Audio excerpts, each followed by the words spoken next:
Good morning, good evening, everyone. Welcome to the meeting of the network of the Rotary Eco Club.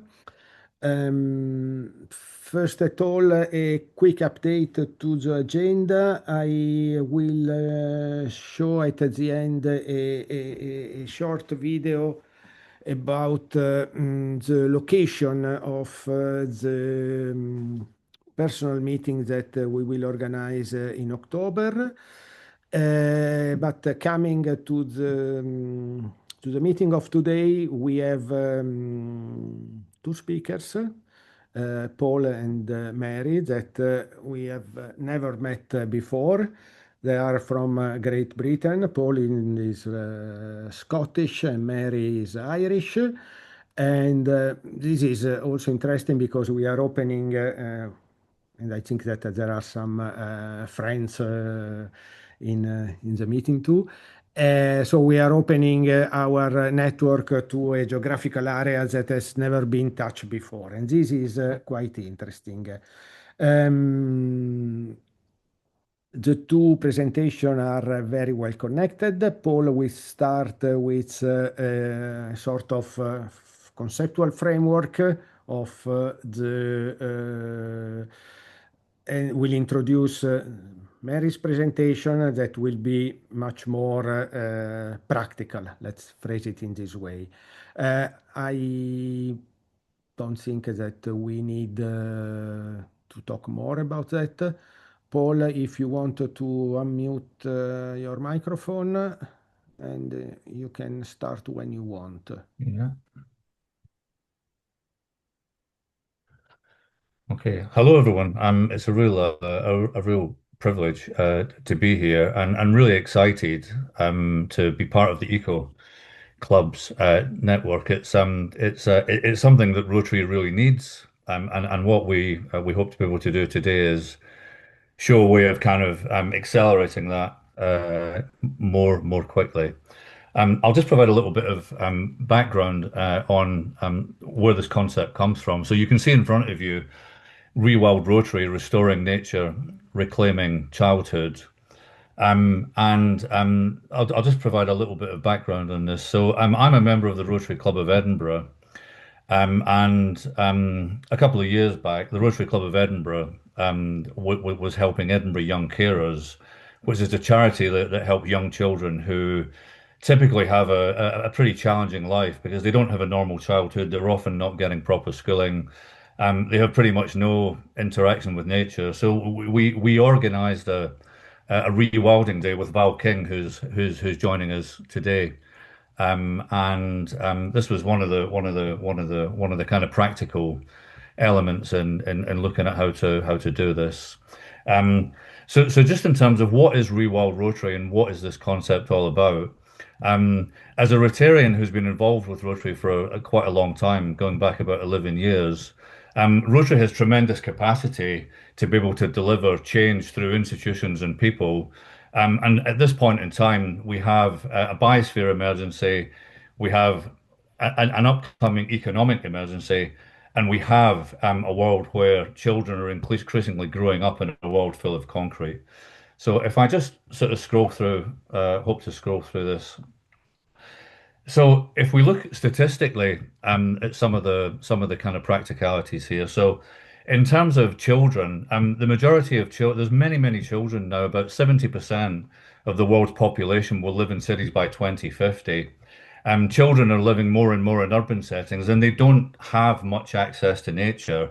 At the same time, at the meeting where Mary and I met, Raising Hope at Castel Gandolfo, that was a call by the church to look at, we need to care for creation, we need to create awareness, etc. And it really is a very tangible problem because if more and more children are growing up without nature and we're destroying nature, then by getting children back into nature, Rotary can really kind of help to be a real delivery mechanism for that positive change. The United Nations agencies and all the big institutions that kind of manage planet Earth are doing terrific work, but they don't have the mobility to be able to get the work done quickly. So the reason that this concept came about and the reason that we're having this meeting today is that it's an opportunity for Rotary to look at the possibility to kind of accelerate the change that we need to make.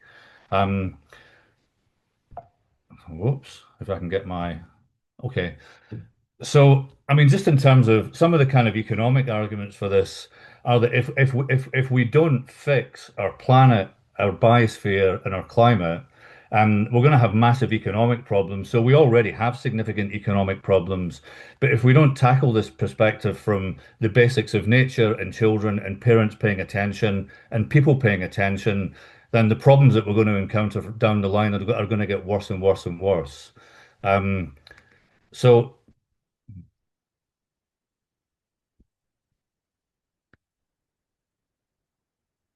Having a little bit of a challenge with my, here we go. So, in terms of how do we kind of solve this problem? So, a dual crisis demands a dual solution. So, children's well-being and climate resilience are effectively tied in together, because as our children grow up in more hostile environments, they essentially lose their cognitive skills, they lose their emotional skills, and they lose connection with nature. So the concept here is to introduce a pilot program to be rolled out across Rotary called ReWild Rotary, which focuses on two areas, protecting the environment and supporting children. Of course, it's true that Rotary has many, many project areas, and one of the challenges to bring in new Rotarian members is that it can be quite difficult to navigate through all the different platforms, all the different roads into Rotary. There's many, many different things going on. But what we're looking to see if we can facilitate is a way of bringing this into one kind of central point of focus where we look at protecting the environment and supporting children and thereby strengthening Rotary. There was a pilot project that was done with a primary school in Scotland, which we feel can be a method of rolling out this type of project throughout Rotary. So you can, if you can see here, what this is Luncarty Primary School in Perth in Scotland, which began as a sort of grey, horrible sort of concrete space on the left, and with an investment and with some good partnership. There was Scotland, the big picture. There was Denmark Field. These are two organisations that focus on rewilding. And now they've created a beautiful space in a school. So children are having access to nature, they're enjoying nature, and they're also improving their cognitive abilities, their educational outcomes. So really, it's very much a win-win. Where Mary's framework can come in here is that Mary has a scalable framework which can be implemented into schools and rewilding spaces to be able to do things very, very quickly.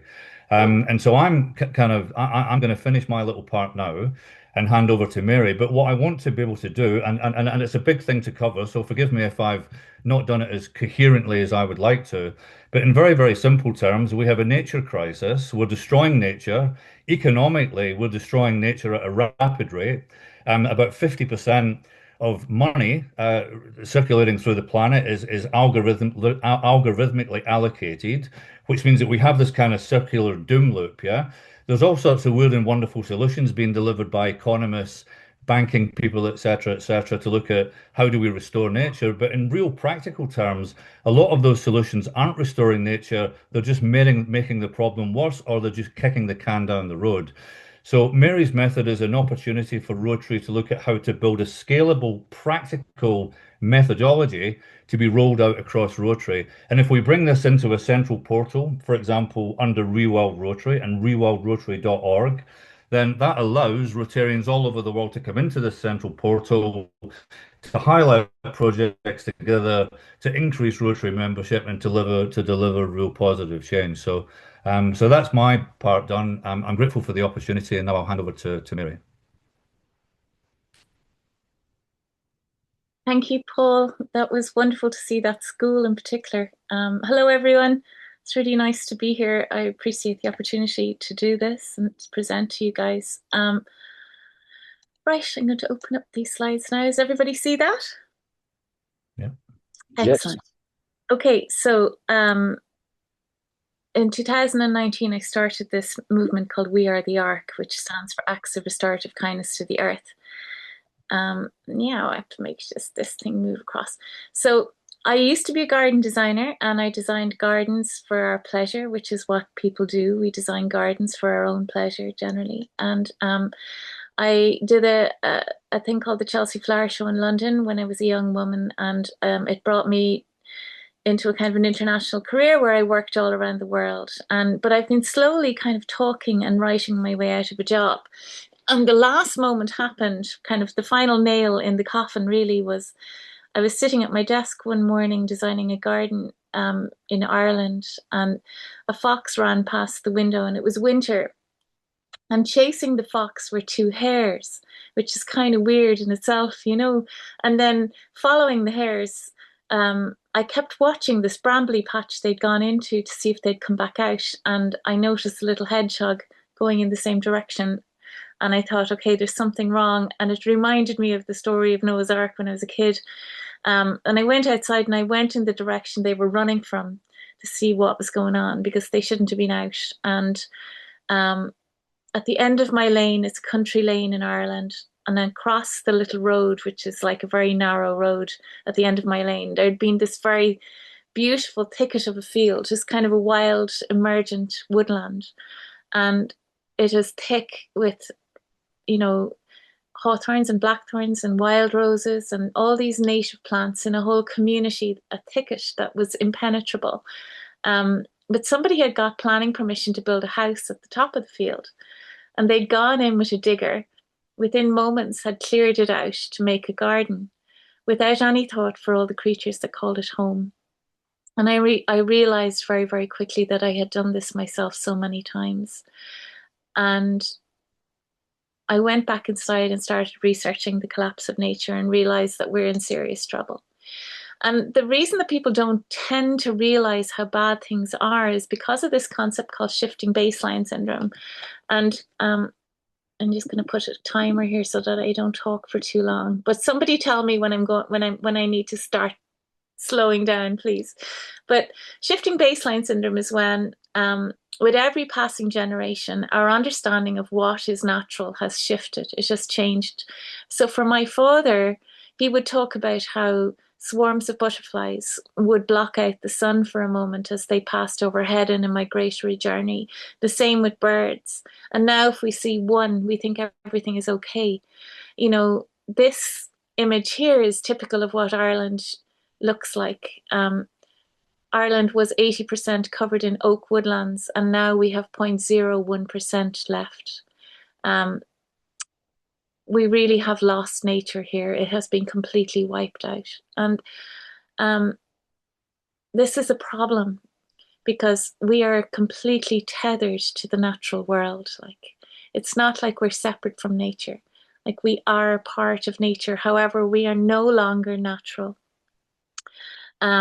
If you look at a lot of, if you zoom in on any satellite map on many parts of the world, this is Ireland, and you have to ask yourself, where do wildlife actually survive? You have to look at these places and go, this is very worrying. There is actually nowhere for them to go. And all of our myths, as you go back into all our shared mythologies, the myths were a series of stories, and the only thing people remember are stories, and stories were left to us as messages to warn us of the consequences of imbalance. We were told that if we don't take care of the land, that the land will become the wasteland, and here we are, we have found ourselves in the wasteland. But because of shifting baseline syndrome, most people think that everything is okay. But it's not, because we have lost 75% of all our wildlife populations within the last 50 years. And that's an incredibly fast drop in population. And it means that we're in a serious crisis. There's 8.7 million species in the web of life, approximately. That's an estimate. And we've only recognized and catalogued 1.2 million of them so far. And each of those species have a really important role to play. And each of them each of them make up a thread in this web of life that creates the system of life that we have, that allows us to stay on the planet. And they all have interconnected relationships and really important dependencies on each other, interdependencies. And the only one of those species that does not have a role to play is us. So either, you know, we have to, like, whatever our reason for being here, it doesn't matter. It doesn't matter what you believe. But what we all have in common is this earth. And we are here to take care of it. Like, and it's very difficult for people because these days people don't know what to do. But what I say to people is, look, if you want to save the planet, you have to start with your own patch of it, or else stop talking. Because everybody is looking to somebody else to fix it. And we cannot wait for our politicians or our policymakers to fix it anymore. They have made it very clear that they do not serve the planet or their people. It is up to us. Each of us has to step up, and we have to build the solutions from the ground up. We have to take every patch of the planet we have under our care, that we have influence on, and we have to restore it back to what it should be. Current design solutions in the industry, they're not narratives that support nature. Things like recycling plastic, like that is not a solution. Plastic has to be stopped at source. That is just another way of allowing plastic to continue being used, and it is just expanding exponentially. Things like electric cars are not a solution, you know. That is just allowing us to continue living within this idea that we can live a convenient lifestyle. Everything has to change because everything is collapsing. And at some point, we're going to have to realize that we have to take responsibility, and we're going to have to make massive changes. We're either going to do that ourselves, or it's going to be imposed upon us. And the only chance that nature has is if we support nature to restore her native plant communities, which is what the whole foundation of life on this planet is based upon. We have instead decided that we need to control nature. And we have this narrative that we've kind of inherited from the eras of colonization, where each of us have ancestors that drove this whole colonizing the planet and control. And we now think that control equals care, and it's been twisted. And instead of taking care, we are now just killing everything, you know? Even if you go back to your gardens, like, unless those plants that you're putting into each of our gardens, like, you get very overwhelmed with, there's so much that needs changing, right? So what I'm asking people to do is, like, just focus on your own patch of the planet, right? And if each of us do this work, there is some hope, because we can create seeds of restoration for the time when everything needs to expand from there. And so if we can create little bits of healed planet Earth within our patches, no matter what size they are, it creates an amount of hope. And not only does it create hope for nature, it creates hope for each of us that actually does this work. Sorry, I jump around because there's so much to talk about. Like Paul said, it's very hard to do it in a short amount of time. Normally it takes me about an hour to get through this, so this is really tough for me to kind of cover all the neat things we need to cover. So in the gardening industry, for example, we plant all these plants because we think they're pretty, but a lot of the time they are treated with chemicals from seed to sale, and there's a lot of studies to back this up. So, you know, they may be sold to us as narratives that they're good for the bees or the butterflies, or they're pollinator-friendly plants, but unless they're organic and not treated with chemicals, they're only causing the insects to get sick. And unless they're native plants, they're not really helping, because they are only focusing on one particular aspect of conservation, and they're not considering the whole web of life, the whole circle of life. And we have to consider the whole food web, not just one aspect of it. And the only way we can do that is to restore the native plant communities. And it's incredibly simple, and everybody can do it. So 2/3 of all life is in the soil, and we don't give that any heed, you know, we just call it dirt. And that's where all the hope lies, because within every square foot of healthy soil, there are 5,000 seeds. And each of those seeds only takes 1/30th of a second's worth of light to get activated. And those are the kind of foundation stone of healing the soil, because the earth knows what plants are needed to come up out of the soil to heal whatever damage has happened there. So if the soil is compacted, it will send up very deep rooting, what we call weeds. There's also, it'll send up whatever is needed to clean up the soil and reboot life there. And instead of working with nature, we rip those plants out because we've been trained that they are wrong. Pollinator-friendly plants are another one of those things. We have to start restoring the native plants. Another thing people often talk about is planting for climate change. Now, this is just another narrative to support the gardening industry, because people don't actually know what's going to happen with the climate. They talk about how it's going to warm up here where we live, but actually now it's looking more like that the AMOC, the Atlantic Meridional Ocean current, is going to collapse, which means we're going to have a climate more like Iceland up here. So, by asking nature to adapt to new plants, it's not considering the whole food web. It's only considering the gardening industry and the profits that it can make. And really, the only hope nature has is if we can put our communities back together as quickly as possible, which will give her a chance to adapt and give us a chance to survive. So people talk about keeping bees, how keeping bees is helping nature. Again, this is one of those narratives that's a bit like keeping chickens to help the birds. It's a domesticated creature. There are hundreds, depends on which part of the world you're in, but like in Ireland, for example, because I really, my understanding of nature here is very specific, whereas, the general thing is same for everywhere. But in Ireland, there's 101 different types of bee species, and only one of them is a honeybee. And so every time people pack beehives in to a place to help nature, actually it's bringing in like maybe 80 or 100,000 bees with each hive, and it's wiping out the dwindling resources for all the other types of bees, which are generally solitary bees or bumblebees, and they get pushed back and pushed back and pushed back because we're only looking after what we think is the right thing to do. This is one of the major problems, is invasive non-native species, which are wiping out our native plant communities. And people are always saying to me that the world will be fine when we wipe out humans, that nature will adapt. But actually, this is the reason that we have to stay here, because we have done so much damage by spreading non-native plants into places that they cannot live in balance, and they wipe out whole ecosystems.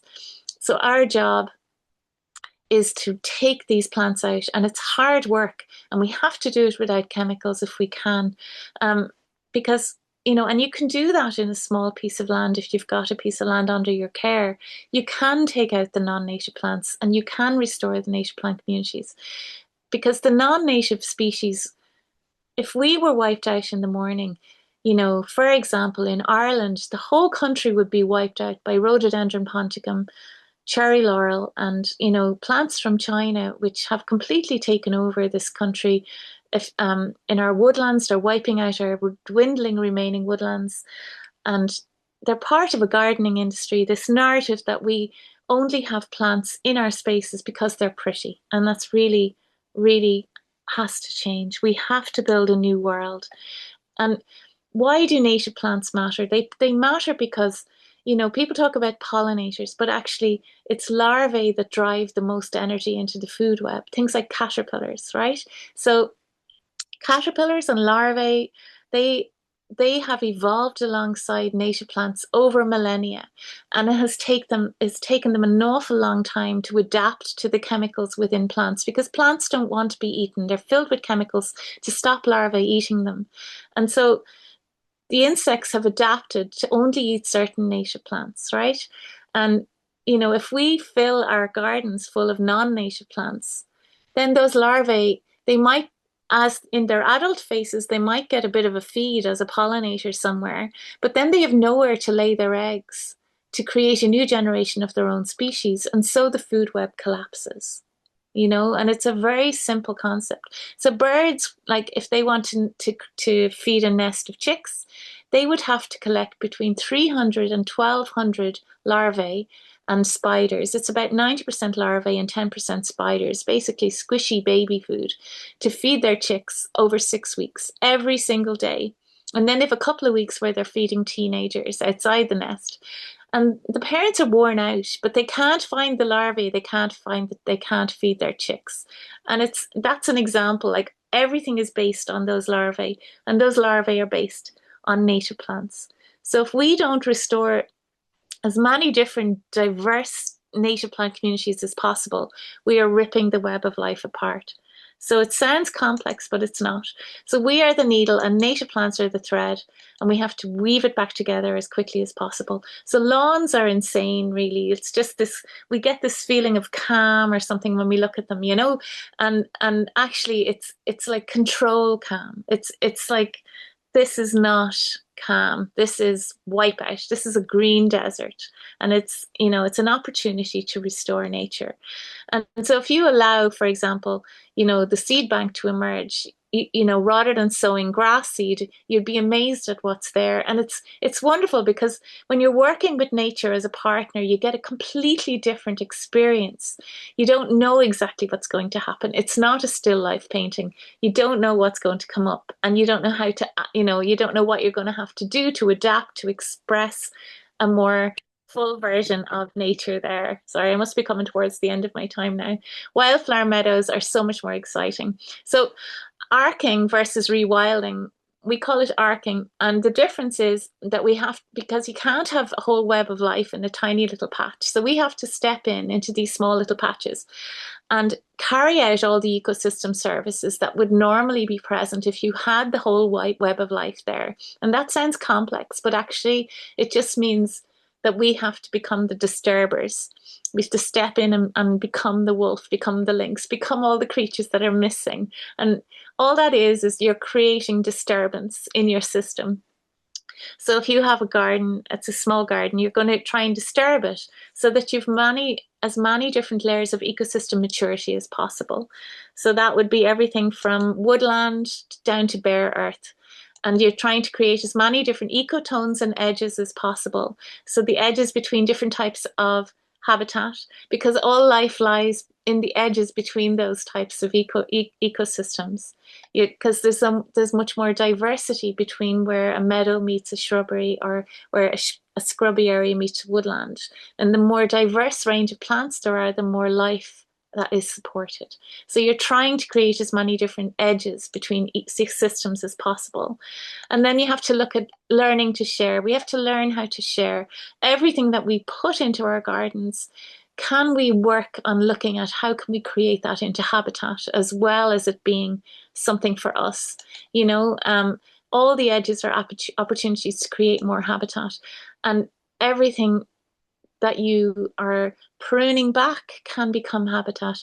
Like, it's suddenly you're gardening for support of wildlife, and it totally changes your attitude. And the harvest from arcing is hope. People come away and they actually go, my goodness, almost overnight, your place will be filled with life. Like, it is so exciting. Like, it's almost like when I started it here on my own land, it was, I grew up on a farm and it was completely wiped out by my father, who had heavily farmed the land, with chemicals and heavy machinery. And then I allowed it to rest, and I watched it, and I spoke with the land about what the land needed for my support, and it had a huge effect when I started, when I put in ponds, when I put in native plants, when I created more kind of habitats. Almost overnight, it's like the amount of life I have here now, the amount of creatures that share this land with me. You cannot buy that in a garden centre, and you cannot buy hope like that anywhere. And you will find that this is something that pulls people together, and it gives them a sense that there is a chance that we can save ourselves, that we can save all the creatures, because how fast nature recovers is so exciting. Like, the speed of recovery is so exciting. So you'll find yourself adding as much support as possible. Like, putting in things like bird baths, putting in things like piles of stones, sandbanks. Luca, you probably need me to finish pretty soon. And just to remember that dead wood is really important. Like all life needs to build upon the death of what comes before us. So a lot of insects will finish their life cycles in dead wood or in the leaf litter, and to stop cleaning up, because tidiness does not equals care, you know.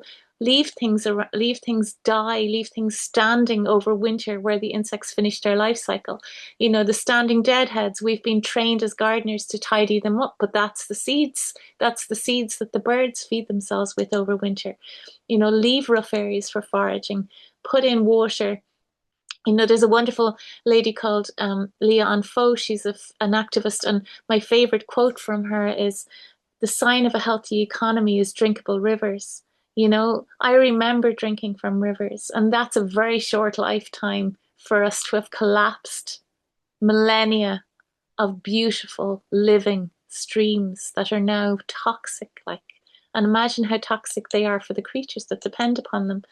And then islandization is a thing. We have to work out how to connect all of our spaces together, you know, because when we realize that the solution to life becoming untethered on this planet is by restoring the native plant communities and to restore life back, we're going to have to learn how to connect them all up together so that all the creatures can find ways of regaining their territory, because we've broken them all with roads and houses, and this will bring life back.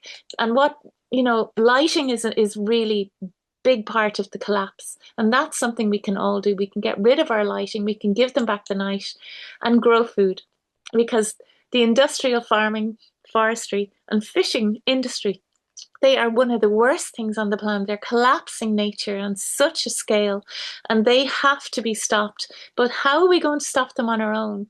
Well, what we can do is we can grow food in part of any land we have under our care. And if we've more than enough land under our care to grow more food than we need, then offer it to friends, neighbors, community, people in your community that have no access to land, and say to them, would you like to grow food here for you and your family?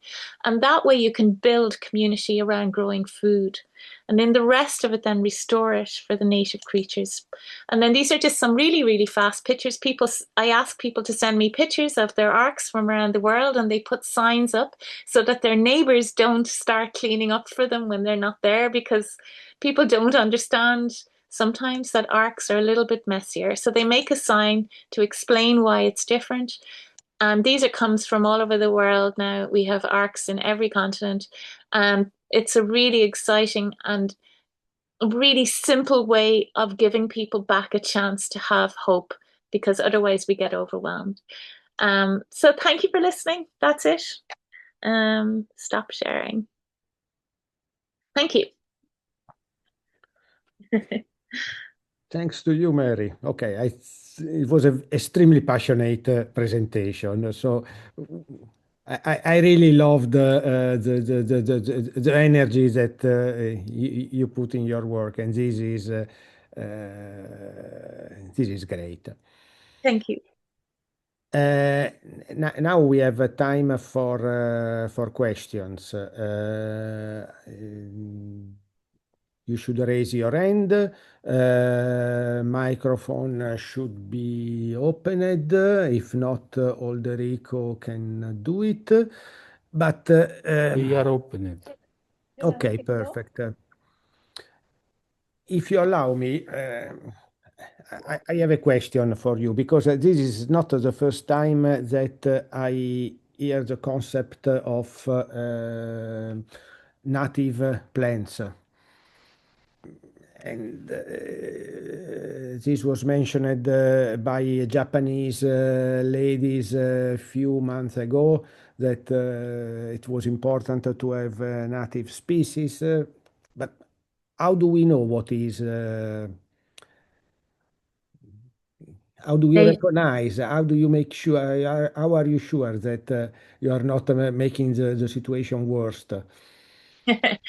So, you know, the way we learn about our own cultures, our own heritage, you know, and one of the things that people have ignored for a long time is our native plants and our native creatures. And um, but there are so many resources now online. If you literally Google native plants of Rome or wherever you're from, you will find a huge amount of resources out there now. Um, and if you have one of those smartphone things, which, might be coming up to the time to get rid of them altogether now. But in the meantime, they're very useful because they have apps on them where you can identify, plants, and it'll tell you if it is a native species or not.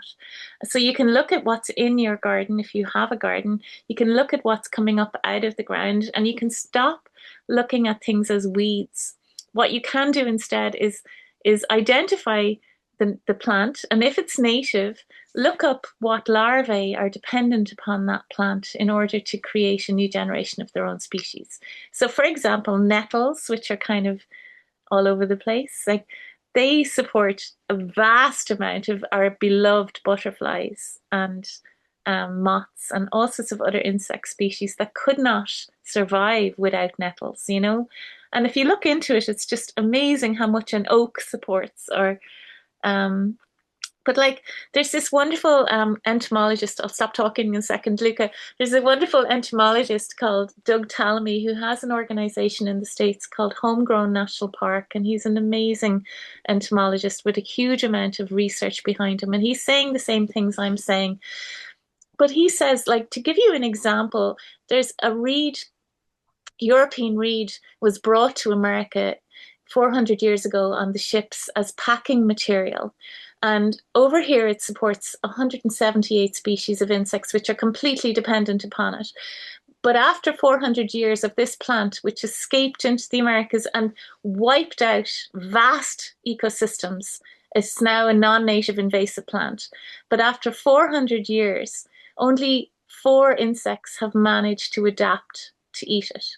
The nature cannot keep up with the speed of adaptation we're enforcing upon her. And that's why I'm always saying we have to restore the native plants. We do not have time to wait for nature to adapt. We can't. We have to do what we can to bring it back now. So you need to find out what your native plant species are, get to know them, learn about your plants, and bring them back. Thank you. It's a long answer. Sorry, Luca. Yeah, no, exactly. Please, Val. Hi there. Thanks very much, Mary. I'm in Scotland and I'm in a 70-acre, about 30-hectare farm, which we're rewilding. You're very welcome to come, as is everyone. Paul's been here. My question is, what is the biggest obstacle, do you feel, in people's psyche or in their hearts that stops them from recognizing the biodiversity crisis that we're in? Yeah, I mean, probably lack of understanding of how tethered we are to nature, what is the biggest? There's so many problems. I mean, shifting baseline syndrome is a problem. People don't even know how quiet it has become out there, like Rachel Carson spoke about. That's where we're at now. People don't realize how bad things are. I think probably there's also a massive sense of entitlement, whereas we all feel we're entitled to do what we want with our patches of the planet, and somebody else can save it. And we can do whatever we want. We can fill it full of roses because I like roses, therefore I can do what I want. And that is a problem. And what I'm trying to say to people is, look, I understand that. I did it for years, right? But if you just take this understanding and work with the land as a partner and see the difference when you bring back the native plant communities, when you stop treating it as a blank palette or a still life painting, and you see the life and the hope that it brings back, you will never go back to thinking somehow that a bunch of lavenders and roses tops it. You just can't. So I think that kind of just trying to get people to try it out and see the difference that it brings, and the life that it brings and the hope that it brings is a major thing. Yeah. Thank you. Thanks, Mary. Yeah. Liz, unmute yourself, please. I haven't got a very profound question, but do you think that the Chelsea Flower Show is the problem? Because I look at my garden and I love the cultivated bright flowers, and aesthetically it's so pleasing.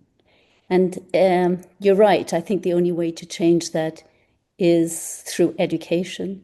You showed a lovely picture of a clover meadow instead of a grass meadow.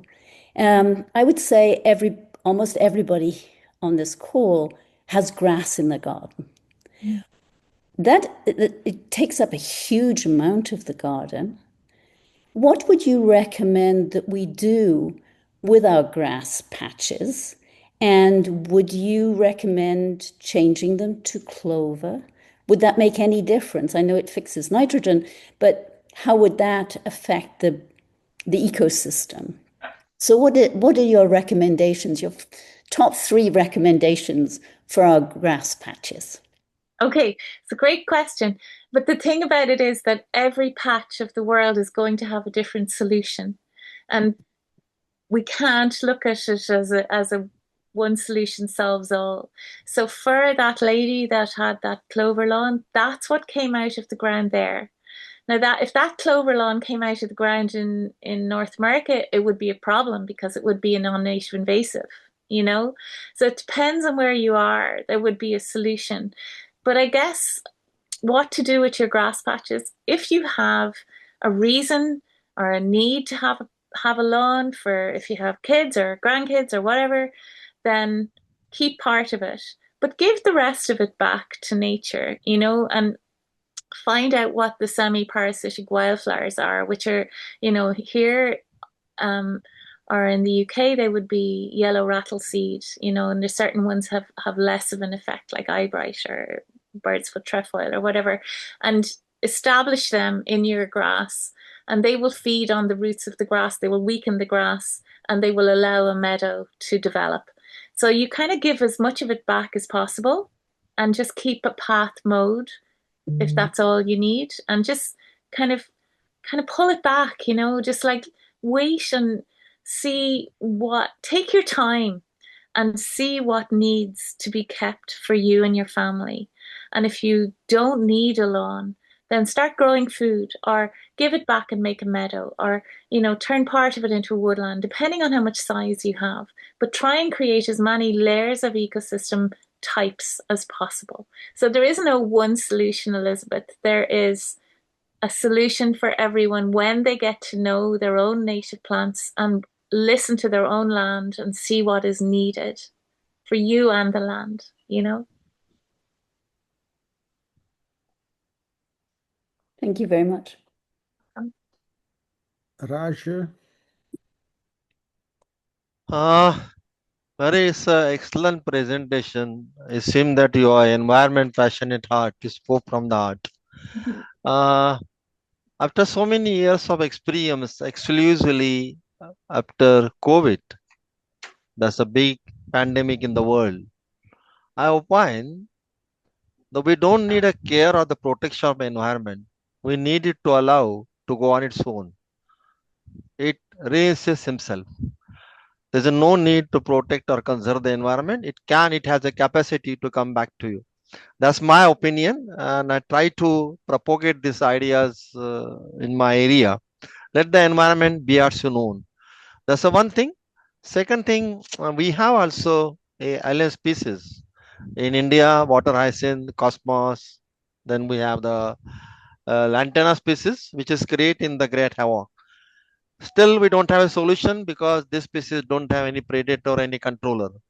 And I think we have to work hard to eradicate the species. I don't know whether you have a solution for this. The water hyacinth in India almost covered many lakes, many rivers, many water bodies.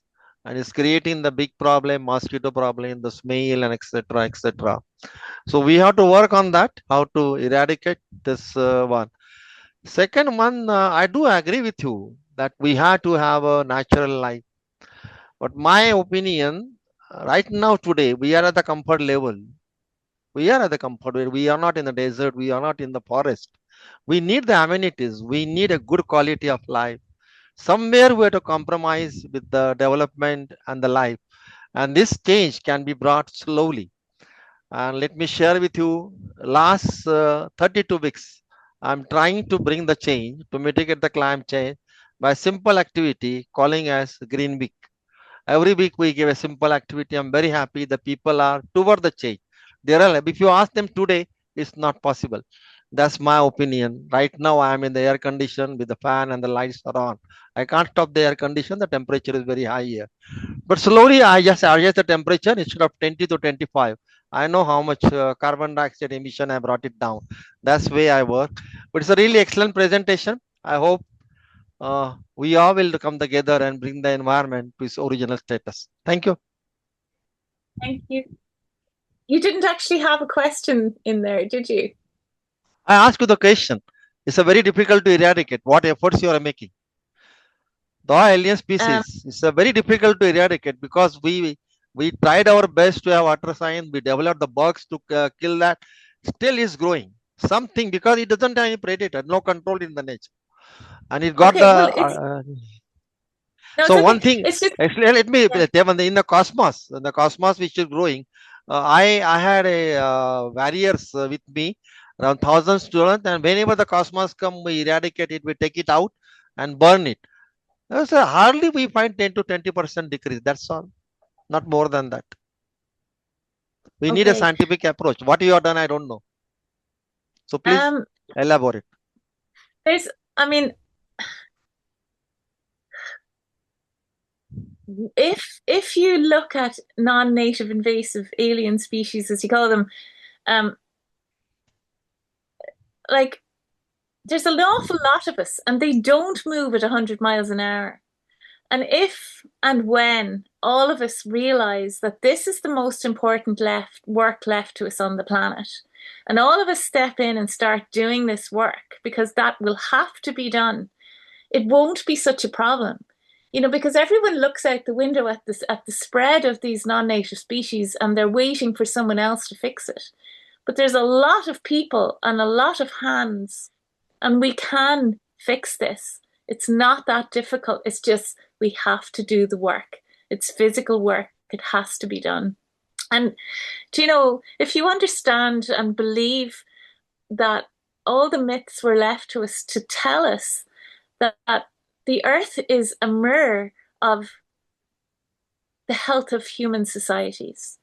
And if we cannot figure out how to fix the collapse in human societies, and because we have very bad leaders, you know, who are not listening to us, they are being led by the corporations, unfortunately, and the lobby groups. And so it gets very overwhelming. But what the myths did tell us is if you restore the earth, society will recover in a direct mirror of the recovery of the earth. So we do have to do this work because society is collapsing. The ecology has collapsed and is collapsing. And it may sound a bit kind of airy-fairy, but as you heal your piece of land, you will find that you become a much stronger person. And that reflects out into the larger society as well. And, you know, it's something that will bring everyone together. Is, you know, I don't want to go live on Mars. I don't know about you guys, but we live in the most beautiful place. Like, and did you see the state of Mars? Like who the hell would want to go and live there? So let's just take care of this one and restore it back. Mary, it is clear. It is clear. Clear as We have we several realize. questions. Sorry. I run away with myself. It's Russia, please. Hello, everybody. Very nice presentation, Mary. I fully agree with you on retrieving the Venetian species. Actually, the difference from place to place, it's the beauty of it, the most beauty of it. Adding to your answer on Luca's questions, actually, let me share with you something, Luca. In your country, maybe you can find something like research center or agriculture research center or some farmer nearby, a friend of yours or something, so that you can identify the nation speeches, because okay, the work it could be done, but after getting the know-how, you cannot identify those things yourself because you are not an expert in agriculture or something. I don't know, maybe you are, I don't know. I'm not, But if you, yeah, if you are not, you can try to uh, get the knowledge or know-how from a research center or some farmer or someone who is having the know-how in this subject first, then do the work in your garden or the place you own or something, because it's very beautiful that you are retrieving these things, right? Thank you. Thank you to you. Anna Maria. Only one question, and it seems to be a simple one, but since 3 or 4 years, coming from Japan, we are invaded by the Popillia japonica. They are making a disaster in north of Italy. First, they started in Piemonte, then Lombardia, then they are going down in Italy. And it's not only a matter of flower, because they are incredible with roses and all the different flowers, but they are destroying incredibly all the different greenhouse and the place where there are fruits, vegetables, and natural products. My question is, these animals arrived, this fly arrived from Japan in Malpensa airport with some different, I don't know exactly which kind of plants or ground or whatever. And they are destroying slowly all the north part of the gardens, but the place where people are growing fruits and so on. I asked already if there is any possibility to do something against these flies, because they told me we are studying, but why in the meantime we have every vegetables, every flowers destroyed. Thank you very much. I don't understand what the question is. I'm sorry. How can you fight Popillia japonica? Okay, I don't know the answer to that. Sorry. Thank you. Okay. You are not the only one who are not able to diagnose. And now we have a disaster and we can't use pesticide and do anything. Thank you. Sorry to hear that. Mark, please. Our rhododendron, Mary, a great presentation. Are rhododendrons a big problem as an invasive in Ireland? Yeah, huge problem. Can you explain why? Because let me tell you why I'm asking the question. Because in Western Washington, in the U.S. where I live, there are many hybrid species of invasive rhododendrons, but they're not a problem because the Mediterranean-like summers that we have right now don't allow them to propagate, and so they're a contained invasive, unlike Scotch broom or Himalayan blackberries. So what happens in Ireland? Basically, each of the rhododendron ponticum produces like some crazy amount of seeds, and they spread, and they spread through all of the woodlands that are left, them and another plant called cherry laurel, and they block out all the light to the floor beneath them. So no tree seeds can regenerate because there's no light to do that. And so any of the trees that are tall enough to be old enough to stand above the rhododendrons, they're living, but they will eventually die out. And so there's no larvae, there's no food, there's no insects left really. It's just an ecological dead zone beneath the trees. And very, very quickly that has wiped out whole ecosystems here, and I mean, it's very hard to manage because you cut it back and it comes straight back, That's really interesting because here, when rhododendrons that are native get out into the wild, they don't compete very well against other more vigorous native species. Mm-hmm. So they're not a problem as a invasive, and they're not a problem as a native species either.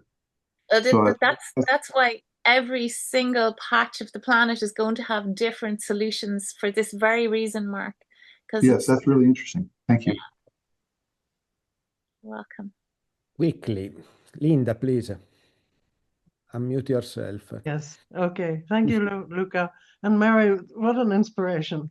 I'm just completely with you. Oh, good. My only question is, and I'm a Rotarian also, like I think quite a few people in the audience, what should we be doing as Rotarians to get this message across? Well, I think it's very important to educate people, support businesses to look at the land under their care and not go down the usual route of putting in landscape plants, to actually, what I haven't had a chance to explain is that arcing, like I design gardens still, but they are arcs, and it's a different level of design. So you can create landscapes, you can create parks, and all of them are incredibly beautiful. It's just that they happen to have this other level. So as Rotarians, you should be looking at how can I look, is there any patch of your local town, your local village, wherever you are? Sorry. I'm sorry. What I mean is something much more general than that. I can get a message across to 20 people. Okay. I'm already doing it.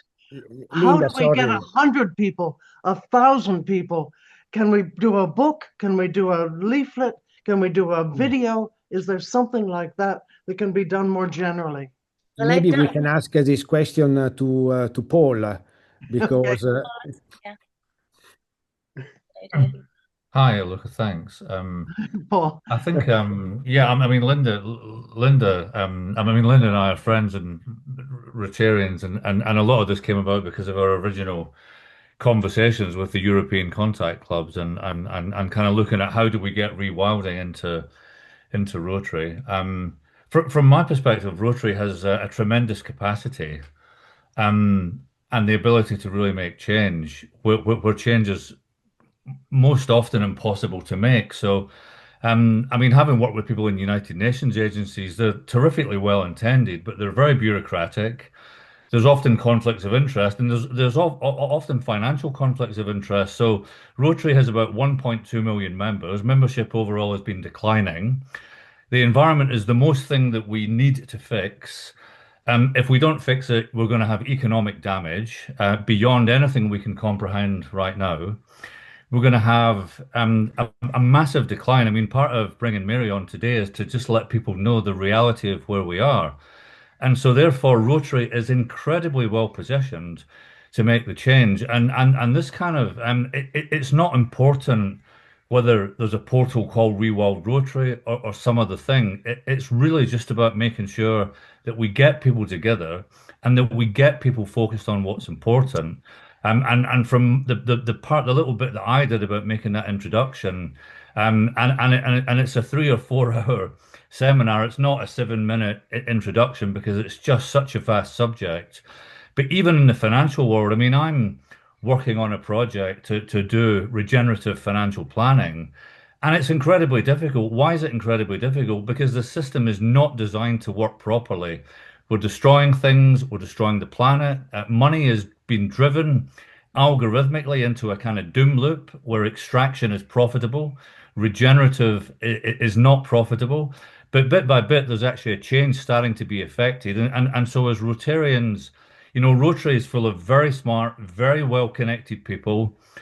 The four-way test that Paul Harris invented, I mean, if we're really going to do that test, if we're really going to, take the oath and do the work, then let's ReWild Rotary and let's get people together to do the work. That's what I would say.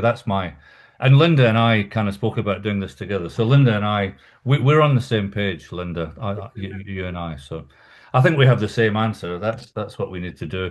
In exactly what format, it doesn't particularly matter.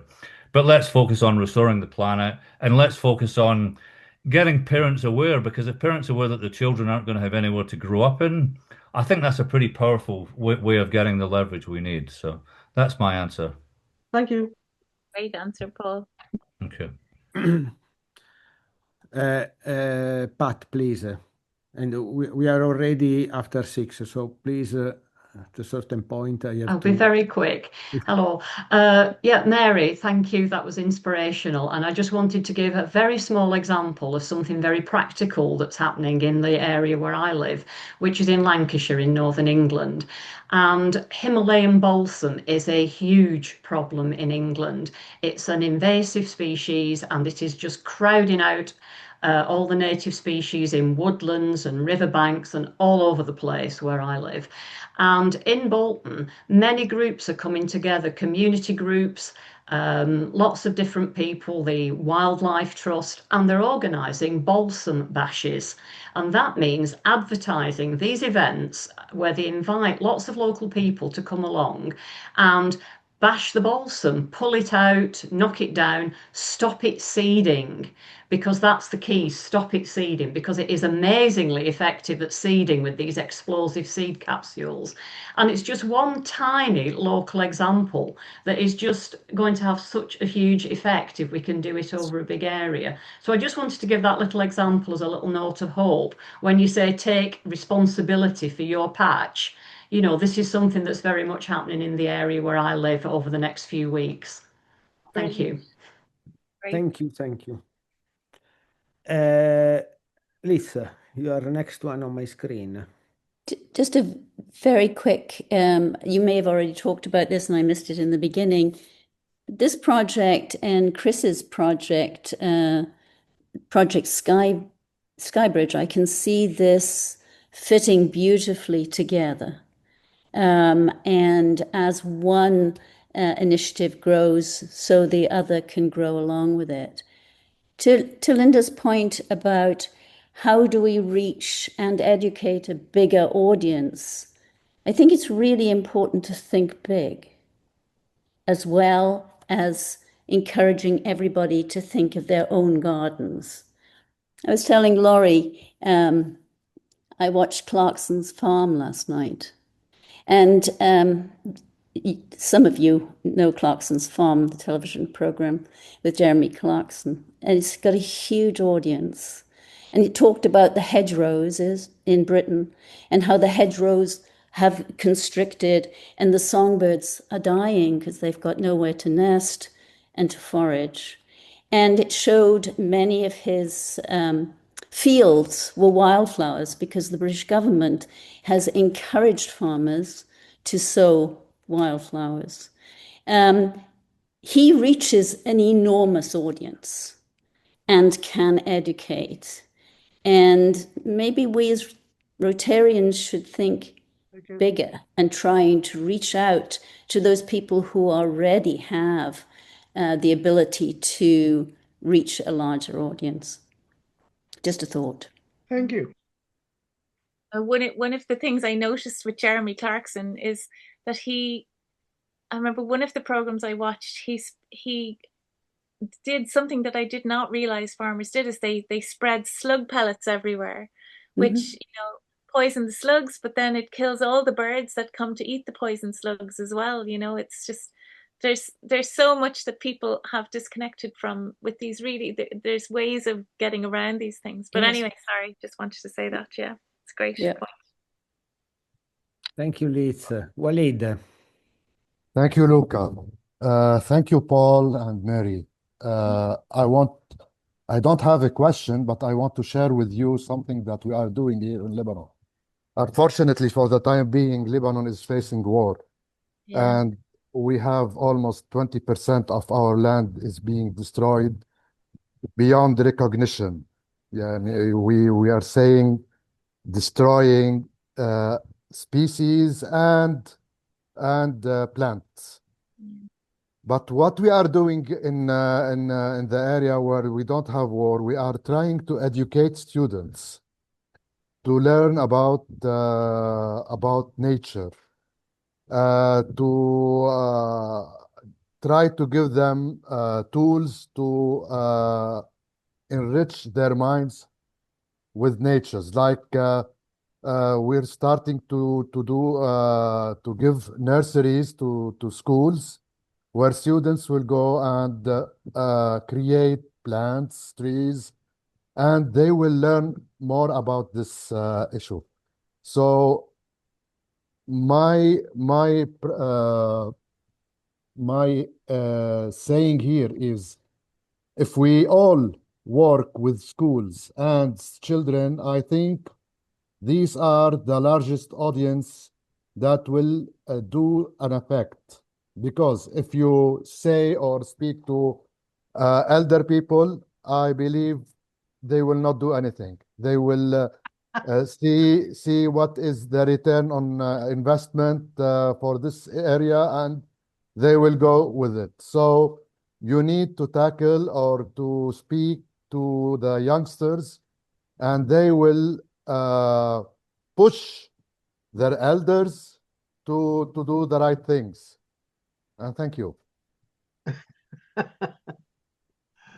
Okay, no comment, but we need to close the meeting.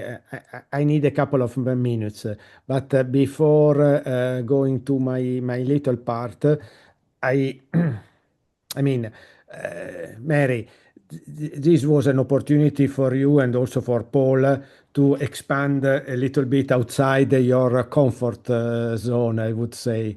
You had a question from around the world, really. And this is also the beauty of this group.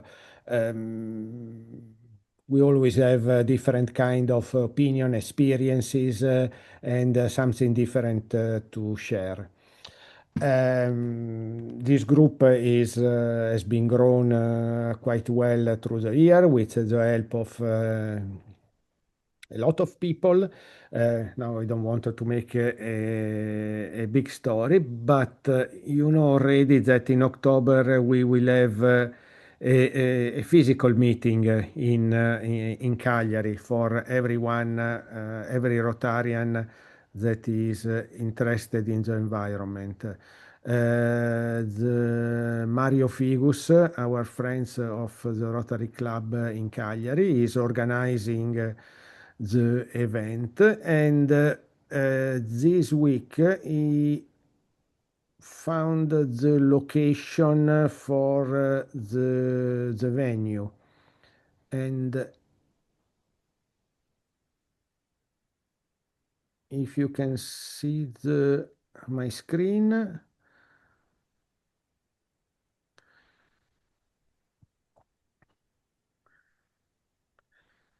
There is no sound, so I can talk about it. We are talking about the salt pen of Molentargus. I don't know exactly the name. That it's a fantastic area just on the outskirts of Cagliari, where there are a large pond, previous salt pen, and there is the largest colony of flamingo in all Europe. You are all invited to the meeting. So, and if you don't like the meeting, you can do bird watching from the morning till the evening.